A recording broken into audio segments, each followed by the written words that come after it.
Designed and initiated a short-range high-performance interceptor, pushing the design of its cylindrical wing to the thinnest possible cross-section to increase the highest speed available, definitely outpacing the likes of the Hurricane. It's still the grunt, of course, of most of the battle bridge.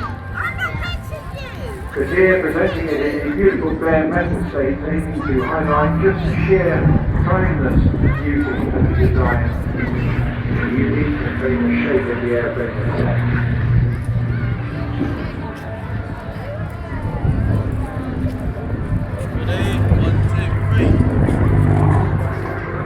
That always gives himself, I think, a little pinch. He just can't believe how lucky he has been to fly these aircraft on a daily basis.